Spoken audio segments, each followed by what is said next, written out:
నమస్కారం, వార్తలకు స్వాగతం. ముందుగా ముఖ్యాంశాలు. భారీ బహిరంగ సభలో పాల్గొన్న సీఎం జగన్, చంద్రబాబు నాయుడుపై ఫైర్. ఎన్నికల సందర్భంగా రోడ్ షో నిర్వహించిన సీఎం రేవంత్ రెడ్డి, పలు అంశాలపై వివరణ. నెల్లూరులో భారీ బహిరంగ సభలో సీఎం జగన్ పాల్గొన్నారు. ఈ సందర్భంగా పలు అంశాలపై ఆయన ప్రసంగించారు. 175 అసెంబ్లీ స్థానాలుంటే అందులో ఏకంగా 7 స్థానాలు మైనారిటీలకు ఇచ్చి ఈరోజు వారికి రాజకీయ రిజర్వేషన్ను కూడా కల్పించిన పార్టీ ఈ వైఎస్ఆర్ కాంగ్రెస్ పార్టీ అని తెలియజేస్తా ఉన్నా. ఈ విషయాలన్నీ కూడా ఎందుకు చెప్తా ఉన్నానో తెలుసా? ఈరోజు కేవలం ఒక్కటి చెప్పడానికి మీ బిడ్డ కులం చూడలేదు, మీ బిడ్డ మతం చూడలేదు, మీ బిడ్డ రాజకీయాలు చూడలేదు, మీ బిడ్డ ఏ పార్టీకి ఓటేశారని కూడా చూడలేదు. మీ బిడ్డ చూసిందల్లా పేదవాడిని పేదవాడిగా చూశాడు. మీ బిడ్డ ఆలోచనలు ఎప్పుడు కూడా ఈరోజు పేదవాడిగా ఉన్నవాడు రేపొద్దున ఈ బిడ్డ పెరిగి పెద్దవాడు కావాలి, మరో 15 సంవత్సరాలలో ఈ బిడ్డ ఏకంగా పెద్ద పెద్ద ఉద్యోగాలలో కనిపించాలి, పేదరికం పోవాలి అని మీ బిడ్డ తపరపడ్డాడు, తాపత్రయపడ్డాడు. అందుకే ప్రతి అడుగులోనూ మీ బిడ్డ మాట్లాడతాడు. నా ఎస్సీలు అని అంటాడు, నా ఎస్టీలు అని అంటాడు, నా బీసీలు అని అంటాడు, నా మైనారిటీలు అంటాడు, నా పేద వర్గాలు అని అంటాడు. ఎందుకో తెలుసా? కారణం ఆ నిరుపేద వర్గాలకు ఆ భరోసా ఇవ్వాలి. ముఖ్యమంత్రి స్థానంలో ఉన్న వ్యక్తి ఎప్పుడైతే ఆ భరోసా ఇస్తాడో అప్పుడు గ్రామం నుంచి రాష్ట్రం దాకా ప్రతి ఒక్కరిగా కూడా ఆ ఆత్మగౌరవం పెరుగుతుంది. కాబట్టి ముఖ్యమంత్రి అనేవాడు నిలబడాలి. ఈరోజు మీ బిడ్డ గర్వంగా చెప్తా ఉన్నాడు, మంచి చేశాం, ప్రతి పేదవాడికి మంచి చేశాం, రాష్ట్రాన్ని అభివృద్ధి బాటలో నడిపించాం. ఇదొక్కటే కాదు, గర్వంగా సగర్వంగా ఇంకొక విషయం కూడా చెప్తాను. మీ బిడ్డ చేసిన మంచిగా చూపిస్తా ఉన్నాడు. మీ బిడ్డ నలుగురిలో నిలబడగలుగుతా ఉన్నాడు, కళ్ళల్లో కళ్ళు పెట్టి చూడగలుగుతా ఉన్నాడు. మీ బిడ్డ గర్వంగా కూడా చెప్పగలుగుతా ఉన్నాడు. మీ బిడ్డ వల్ల మీ కుటుంబంలో మీకు మంచి జరిగి ఉంటే మీ బిడ్డకు సైనికులుగా మీరే నిలబడండి అని చెప్పి మీ బిడ్డ పిలుపునివ్వగలుగుతా ఉన్నాడు. మరి 14 ఏళ్ళు ముఖ్యమంత్రిగా చేసిన ఆ చంద్రబాబు పేదలకు గుర్తుండే విధంగా ఒక్కటంటే ఒక్క మంచి కనిపించదు. పేదలకు గుర్తుండే విధంగా ఆయన చేసిన ఒక్కటంటే ఒక్క స్కీము కూడా కనిపించదు. చంద్రబాబు మేనిఫెస్టో ఓ మాయలు, ఓ మోసాలు. చంద్రబాబు ఎన్నికలప్పుడు మాత్రం చంద్రబాబు నాయుడు గారికి ప్రజలు గుర్తుకొస్తారు, మేనిఫెస్టోలు గుర్తుకొస్తాయి, మాయలు గుర్తుకొస్తాయి, అబద్ధాలు గుర్తుకొస్తాయి, మోసాలు గుర్తుకొస్తాయి. ఒక్కసారి అధికారం వచ్చిన తర్వాత మాత్రం ఆయనలో ఉన్న చంద్రముఖి నిద్ర పైకి లేస్తుంది. 14 ఏళ్ళు ముఖ్యమంత్రిగా పనిచేసిన వ్యక్తి పేదలకు గుర్తుండిపోయేలా ఒక్క మంచి చెప్పలేకపోతా ఉన్నాడు.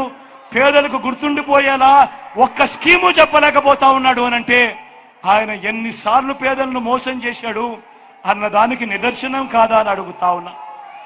ఇదే చంద్రబాబు మేనిఫెస్టో మోయలు, ఇదే చంద్రబాబు మేనిఫెస్టో మోసాలు ఎలా ఉంటాయో ఒక్కసారి మీకు చూపిస్తా. 2014లో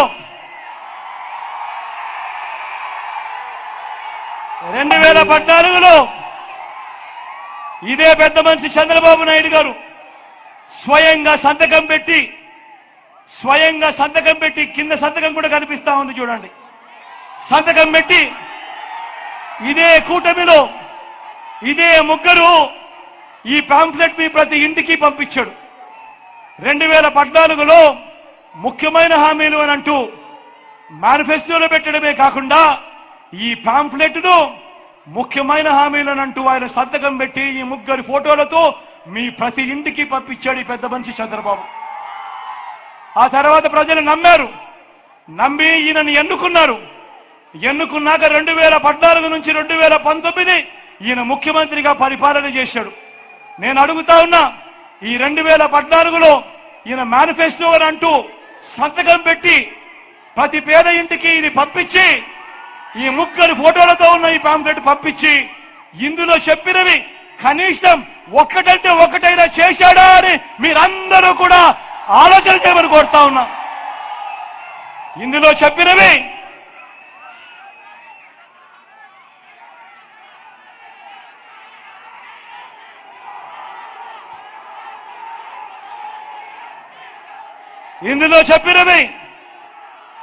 రైతు రుణమాఫీపై మొదటి సంతకం చేస్తానన్నాడు ఈ పెద్ద మనిషి చంద్రబాబు. నేను అడుగుతా ఉన్నా, 87,612 కోట్ల రూపాయలు రైతుల రుణమాఫీ జరిగిందా అని అడుగుతా ఉన్నాడు మీ బిడ్డ. రెండు చేతులు పైకెత్తాలి. ఇలా ఇలా ఇలా ఇలా ఇలా ఇలా ఇలా ఇలా ఇలా ఇలా ఇలా ఇలా ఇలా ఇలా ఇలా.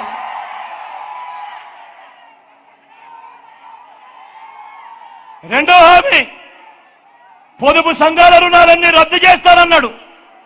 14,205 కోట్ల రూపాయలు పొదుపు సంఘాలకు సంబంధించిన రుణాలు. నేను అడుగుతా ఉన్నాను, ప్రతి అక్క చెల్లెమ్మని అడుగుతా ఉన్నాను, వారి కుటుంబ సభ్యులను అడుగుతా ఉన్నాను, ఒక్క రూపాయలా చంద్రబాబు మాఫీ చేశాడా అని అడుగుతా ఉన్నాడు మీ బిడ్డ. మూడో హామీ, ఆడబిడ్డ పుడితే మహాలక్ష్మి పథకం అంట. మహాలక్ష్మి పథకం కింద 25,000 రూపాయలు మీ బ్యాంకుల్లో డిపాజిట్ చేస్తామంట అన్నాడు.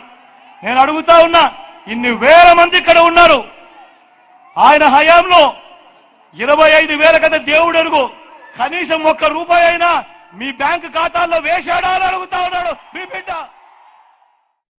ఎన్నికల సందర్భంగా CM Revanth Reddy road show నిర్వహించారు. ఈ సందర్భంగా ఇరు పార్టీలపై పలు విమర్శలు చేశారు.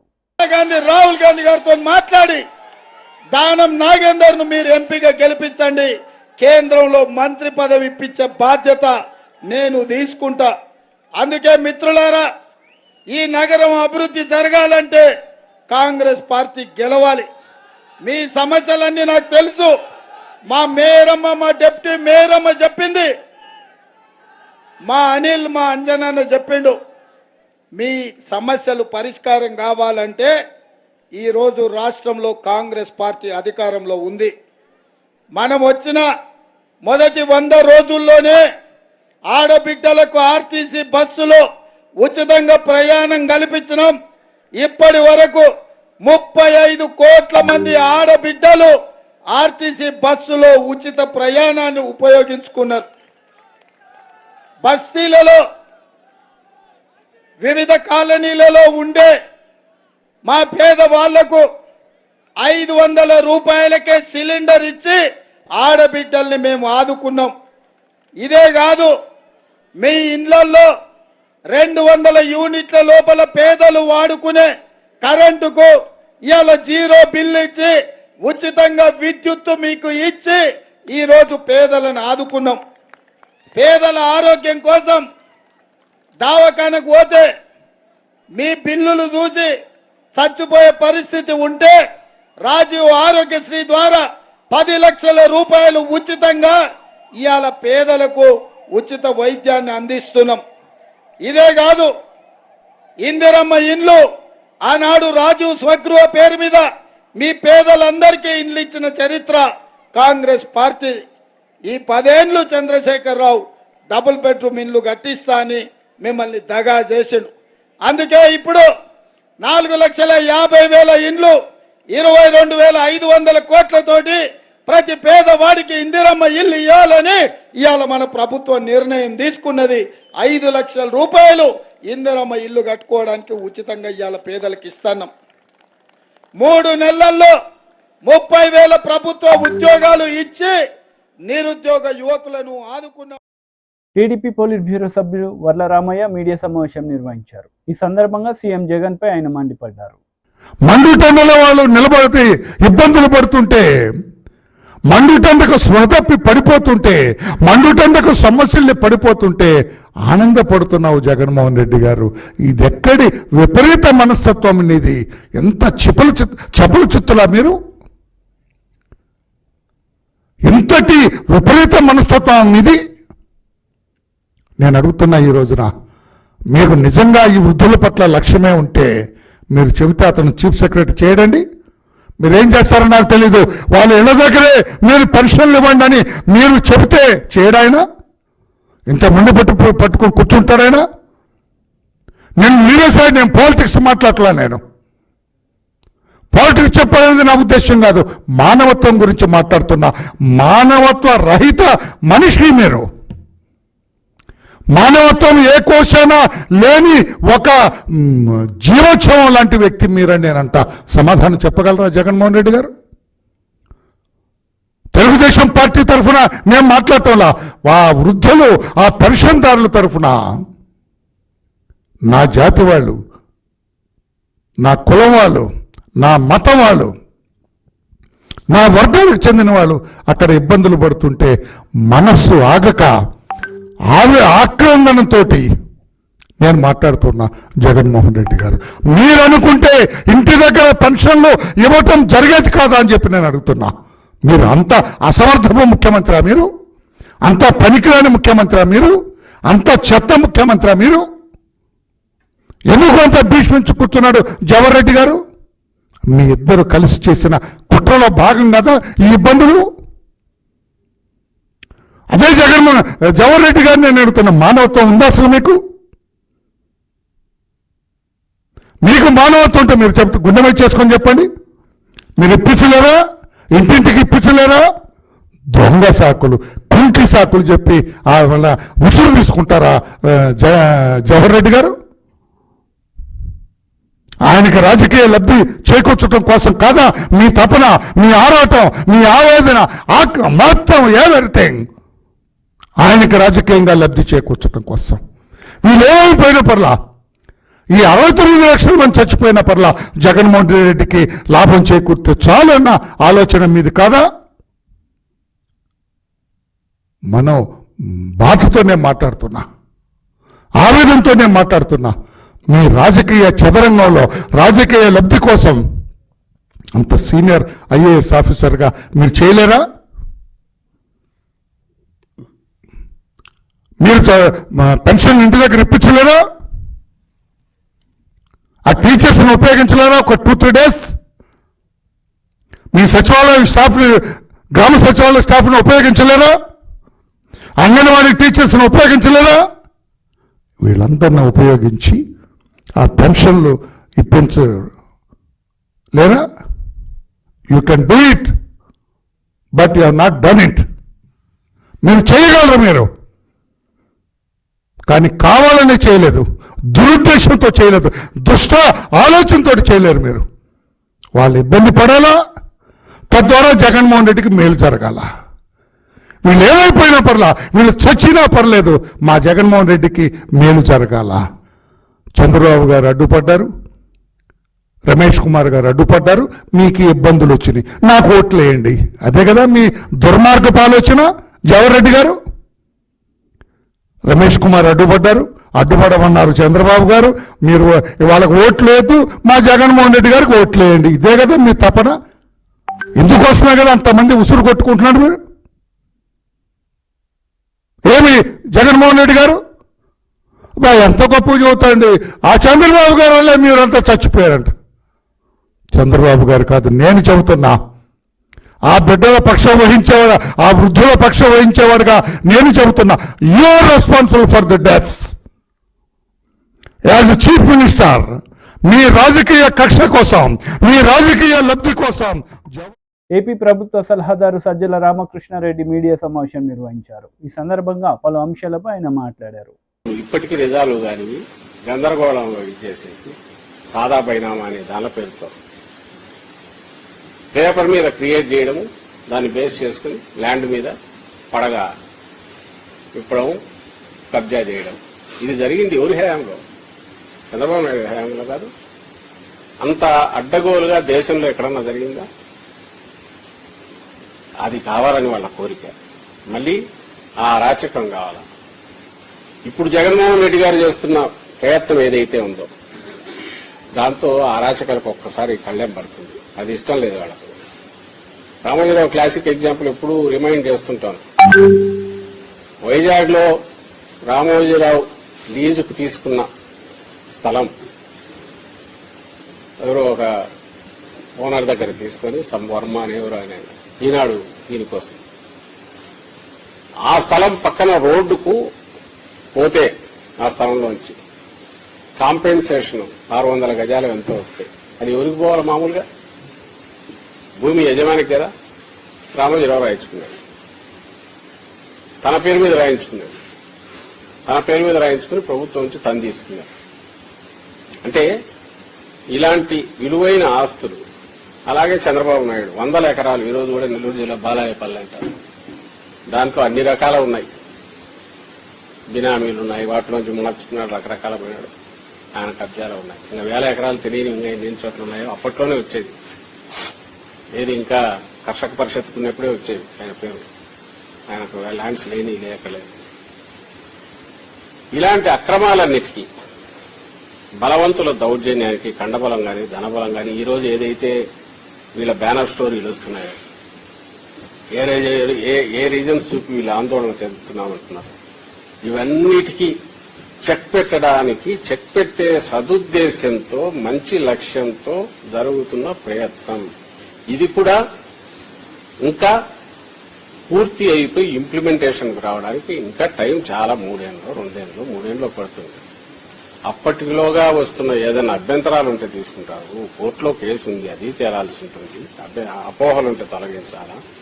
అన్నీ అయిపోయి ఒక single point of contact, single window system లాగా ఇది వస్తుంది. వీళ్ళు ఇప్పుడు ఈరోజు అంటున్నవన్నీ కూడా కబ్జా అవుతుంది, ఏదో అధికారులే డిసైడ్ చేస్తారు, అడ్డంగా పేర్లు రాసుకుంటారు, ఇవన్నీ ఇప్పుడు జరుగుతున్నాయి. ఎందుకంటే ఇప్పుడు ఒక డాక్యుమెంట్ అంటూ లేదు. రిజిస్ట్రేషన్ అనేది 2 వ్యక్తుల మధ్య. మనం ఇప్పుడు కూడా న్యూస్ పేపర్లో, మీడియాలో మనమే చూస్తుంటాం. కలెక్టర్ ఆఫీస్లో భాగం రిజిస్టర్ చేశారు, అమ్మేశారు, రిజిస్టర్ ఆఫీస్లో చేశారు. ఎందుకంటే అన్నీ అక్కడ ఉండవు. రిజిస్ట్రేషన్ ఆఫీస్లో ఏం చేస్తారో, రిజిస్ట్రేషన్ దాని అక్కడున్న దీని ప్రకారం పే చేసి వాళ్ళకి ఇచ్చి 2 వ్యక్తుల మధ్య జరిగింది, ఎస్సీటీ వీళ్ళ మధ్య జరిగిందని స్టాంప్ వేసి ఇచ్చేది రిజిస్ట్రేషన్. ఇంకా ఆ తర్వాత ఒరిజినల్ కిందికి పోవాలంటే అడంగల్ ఎంట్రీ కావాలా, మ్యూటేషన్కి అప్లై చేస్తే 1Bలో జరగాల, మ్యూటేషన్ కావాలా. ఈ ప్రాసెస్ అంతా ఇంకో దగ్గర జరుగుతుంది. అక్కడ ఇప్పుడు డెడ్ లైన్ లేవా? వీళ్ళు రైజ్ చేసే పాయింట్స్ ఎట్లుంటాయంటే, ఇవన్నీ అధికారులు కదా ఇప్పుడు చేసేది. ఇప్పుడు పై నుంచి దిగొచ్చిన వాళ్ళు ఎవరు చేస్తున్నారు అంటే, వీళ్ళ ఈ అధికారులు కాక రేపుండే అధికారులు భిన్నంగా ఉంటారని ఎందుకు అనుకుంటున్నారు రామోజీరావు? ఎందుకు అనుకుంటున్నాడు చంద్రబాబు? మార్గదర్శి వాళ్ళని పెట్టి చేయించాలన్నా ఇవన్నీ? అసలు ఎక్కడ ఒక పరిధి దాటిన తర్వాత లిటిగేషన్ ఆల్వేస్ మళ్ళీ పైన కోర్టుకు పోవడానికి ప్రొవిజన్ ఉంది. ఇప్పుడున్న దాంట్లో, తయారైన దాంట్లో కూడా కొన్ని తయారు చేయడం ఏమన్నా ఇక్కడ ప్రభుత్వం కూర్చొని, మా పార్టీ ప్రభుత్వం, జగన్మోహన్ రెడ్డి గారి ప్రభుత్వం వచ్చినాక ఇక్కడెవరో రాశారా? వచ్చింది ఎప్పుడు 80s 90s నుంచి డిస్కషన్ లో ఉంది. ఆ తర్వాత 19లో నీతి ఆయోగ్ వచ్చిన తర్వాత షేర్ తీసుకున్నాక వాళ్ళు ప్రపోజ్ చేశారు. ఆ తర్వాత మనం టేకప్ చేశాక నల్సార్ యూనివర్సిటీ ఎక్స్పర్టీజ్ యూజ్ చేసుకుని వాళ్ళకి అప్పచెప్పారు డ్రాఫ్ట్ చేయడానికి. ఆ తర్వాత ఇది ప్రపోజల్ సెంట్రల్ గవర్నమెంట్కి వెళ్ళాక అక్కడ 3-4 డిపార్ట్మెంట్ ఆఫ్ లా గాని, ఇంకా సైబర్ లాస్ వాళ్ళు గాని అందరూ రేటింగ్ చేసి ఆఖరికి ప్రెసిడెన్షియల్ కన్సెంట్, తర్వాత 3-4 సార్లు కొరీలు వచ్చి వెనక్కు ముందుకు వచ్చి అన్ని సూచనలు సలహాలు తీసుకుని దేశంలోనే ఒక మార్గదర్శకంగా ఉండే రకంగా ఇది తయారయ్యి చట్టం వచ్చింది. కానీ ఇంప్లిమెంటేషన్ ఇంకా లేదు. చేయలే కూడా. మళ్ళీ యాజ్ ఇట్ ఈజ్ ఇంప్లిమెంట్ చేస్తే సేమ్ పేపర్ మీద వచ్చేదే వస్తుంది. ఇదే సమయంలో జగన్మోహన్ రెడ్డి గారు ఇక్కడ ఇంకొక విప్లవాత్మకమైన ట్రాన్స్ఫార్మేషన్, ఒక సెటిల్ చేసేది, థింగ్స్ సెటిల్ చేయడానికి సమగ్ర సర్వే, రీసర్వే పెట్టారు. ఎప్పుడో 1907లో జరిగింది. 120 సంవత్సరాల క్రితం జరిగిన బ్రిటిష్ హయాంలో జరిగిన దాన్ని ఇప్పుడు తొలిసారి. ఇన్నాళ్ళు ఎన్ని కమతాలు విభజనాయో తెలియదు. ల్యాండ్ ఇక్కడ భూమి మీద ఒకటి ఉంటుంది, డాక్యుమెంట్లో ఒకటి ఉంటుంది, గట్టు ఒక దగ్గర ఉంటుంది. డిస్ప్యూట్లు మీకు తెలుసా? సివిల్ కోర్ట్స్ లో ఇప్పుడు ఉన్న వాటిలో, పెండింగ్ లో ఉన్న వాటిలో 60%. టీడీపీ రాష్ట్ర అధికార ప్రతినిధి నీలేపాలెం విజయ్ కుమార్ మీడియా సమావేశం నిర్వహించారు. ఈ సందర్భంగా పలు అంశాలపై ఆయన మాట్లాడారు. ప్రభుత్వం చేత GOAP.in లాంటి లేకపోతే .com లాంటి ఒక ఏమంటారు ఇది వెబ్సైట్ అడ్రస్ కలిగిన సంస్థ కాకుండా ఒక ప్రైవేట్ సంస్థకి మీరు ఇస్తున్నారని ఖచ్చితంగా రూఢీగా తెలుస్తోంది. ఇది కరెక్టేనా? సరే, అసలు ఒక ప్రైవేట్ సంస్థకి ప్రజల ప్రైవేట్ ఆస్తులను ఇవ్వచ్చా ఆ హక్కు మీకుందా అసలు? ప్రజల ప్రైవేటు ఆస్తుల్ని ఇంకొక ప్రైవేట్ సంస్థకి దారాదత్తం చేయొచ్చా? అసలు మీకుందా? 1978లో రాజ్యాంగపరంగా చేసిన చట్టం ప్రకారం ఆస్తులు ఫండమెంటల్ రైట్ నుంచి కాన్స్టిట్యూషనల్ రైట్కి మార్చబడ్డాయి. అలాంటి రాజ్యాంగబద్ధమైన హక్కు కలిగిన ప్రైవేట్ ఆస్తుల యొక్క నేను ఉంచుకోవడం అనేది నా హక్కు రాజ్యాంగపరంగా. అట్లాంటి హక్కు వేరే దేశంలో అమెరికా లాంటి దేశంలో మీ పప్పులు నా పప్పులు అక్కడే ఉడకవు. అక్కడ మార్చేస్తే మన బతికేంటి, మన గతి ఏంటి, మా సావు ఏం కావాలి? సో అట్లాంటి సంస్థకి మీరు ఇస్తారా? వాళ్ళు డిజిటలైజ్ చేస్తారా? ఇది మీరు ఆలోచించలేదా? కనీసం ఇట్లాంటి ఆలోచన ఒకటి చేసేటప్పుడు మీరు బహిరంగంగా ప్రజలకు ప్రకటన ఇచ్చారా? ప్రజలకు తెలియజెప్పారా? ల్యాండ్ టైటిలింగ్ కోసం ఇన్నిసార్లు దాదాపు సంవత్సరం నుంచి చేస్తున్నారు కదా. ఈ క్రిటికల్ రివర్ ప్రతిసారి కేర్ వస్తుంది, కేరే లేదు ఇక్కడ. కేర్ అనేది ఉంటే ఇంకేం అసలు మీ దీనికే పోరు కదా. చూడండి, మాకు తెలియకుండానే కేర్ వస్తుంది. కేర్ అనేది శ్రద్ధ లేదు అసలు మీకు. క్రిటికల్ రివర్ అనే సంస్థకి ఇచ్చేటప్పుడు భారత ప్రభుత్వం నుంచి అనుమతులు పొందారా? ఎందుకు భారత ప్రభుత్వం అంటున్నానంటే ల్యాండ్ అనేది స్టేట్ ఇష్యూనే కావచ్చు, కానీ ఈ ల్యాండ్ టైటిలింగ్ యాక్టు నీతి ఆయోగ్ నుంచి వచ్చింది. సో నీతి ఆయోగ్ నుంచి వచ్చిన తర్వాత ఏ రాష్ట్రం చేయలేదు, మీరు ఒక్కరే అత్యుత్సాహంతో చేసేశారు. సో భారత ప్రభుత్వం చేత అనుమతి పొందారా? ఈ క్రిటికల్ రివర్ టెక్నాలజీస్ అనే సంస్థని అసలు మీరు ఎలా ఐడెంటిఫై చేశారు సార్?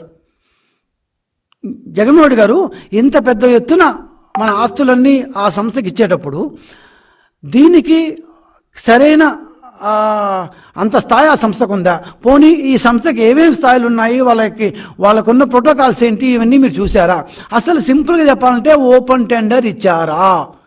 క్రిటికల్ రివర్ అనే సంస్థకి ఇచ్చేటప్పుడు ఓపెన్ టెండర్ ఇచ్చారా? ఈ storage, distillation and security contract ఇచ్చేటప్పుడు ఓపెన్ టెండర్ ఇచ్చారా? ఇస్తే ఎప్పుడు ఇచ్చారు? ఎంతమంది అప్లై చేశారు? L1, L2, L3 ఎవరు?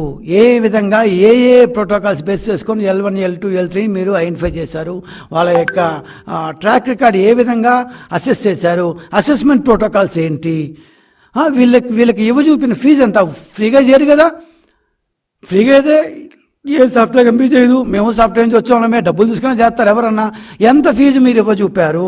ఇది ఒక్కొక్క డాక్యుమెంట్కి ఇంత అని ఇస్తారా? లేకపోతే మొత్తం సంవత్సరానికి మన వాళ్ళే అయితే ఇంత అని చెప్పేశారా? ఫిక్స్డ్ ఫీజు అన్నారా? ఏ బేసిస్ మీద ఇచ్చారు? సో ఇది క్రిటికల్ రివర్ అనే సంస్థకి మీరు కాంట్రాక్ట్ ఇవ్వడానికి, ఈ ఆస్తుల యొక్క పత్రాలు ఇవ్వడానికి సంబంధించిన ఒక 4 క్వశ్చన్లు అండి.